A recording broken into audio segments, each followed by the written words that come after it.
একটা স্ট্যাটাস দিয়েছিলাম, কোটা নয় গোটা দেশ সংস্কার করা লাগবে। 24-এর ছাত্র নাগরিক অভ্যুত্থানে, এই অভ্যুত্থান যখন শুরু হয় আমি তখন সাউথ আফ্রিকাতে একটা স্ট্যাটাস দিয়েছিলাম, কোটা নয় গোটা দেশ সংস্কার করা লাগবে। শুধু বাংলাদেশ নয়, সারা বিশ্বের বাংলা ভাষাভাষী লোকেরা এই আন্দোলনের সাথে সমর্থন তারা করেছে, এটাকে সাপোর্ট করেছে, তারা সমর্থন দিয়েছে। আমাদের ইউনাইটেড আরব আমিরাতের বাংলাদেশি ভাইয়েরা তারা সেখানে রাস্তায় নেমে এসেছিল, জানেন?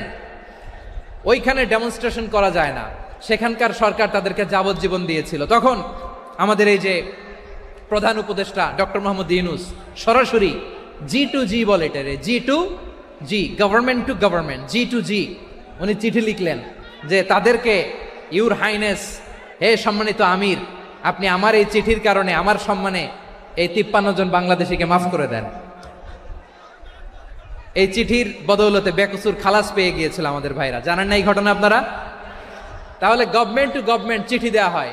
সপ্তম হিজরিতে বিষ্ণু ইসলাম সব সুপার পাওয়ারের কাছে চিঠি দিলেন, রোমান সম্রাটের কাছে, পারস্য অধিপতির কাছে, মিশরের অধিপতির কাছে, সবার কাছে চিঠি লিখলেন। চিঠির ভাষা ছিল এরকম, মিন মুহাম্মাদিন রাসূলিল্লাহ ইলা মুকাওকিস আযীমিল কিবত, মুহাম্মদ রাসূলুল্লাহর পক্ষ থেকে মিশরের বাদশার কাছে, আসলিম তাসলাম, ইসলাম মানো শান্তিতে থাকবা, সালামুন আলা মান ইত্তাবা আল হুদা, শান্তি তার জন্য যে হেদায়েতের অনুসরণ করে। সুবহানাল্লাহ পড়েন। তো এই চিঠি অনেকে ভালোভাবে রিসিভ করেছে, অনেকে এই চিঠি পাওয়ার পরে নবীর কাছে আবার ইন রিটার্ন উপহার পাঠিয়েছে। কি পাঠিয়েছে? উপহার। মিশরের বাদশা মুকাওকিস তিনি বিশ্বনবীকে বিশাল এক উপহারের ডালি পাঠিয়েছেন। মিশরের বাদশা মুকাওকিস ছিলেন ধর্মে খ্রিস্টান। লালমনিরহাটের ভাইয়েরা আওয়াজ করে বলেন, মিশরের বাদশা ধর্মে কি ছিল? খ্রিস্টান।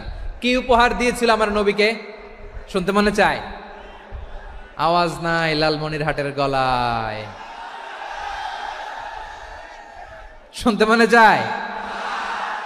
1000 স্বর্ণমুদ্রা, 1000 স্বর্ণমুদ্রা। 2টা খ্রিস্টান দাসী, একজনের নাম মারিয়া বিনতে শামউন আল কিবতিয়া, আরেকজনের নাম সিরিন বিনতে শামউন আল কিবতিয়া।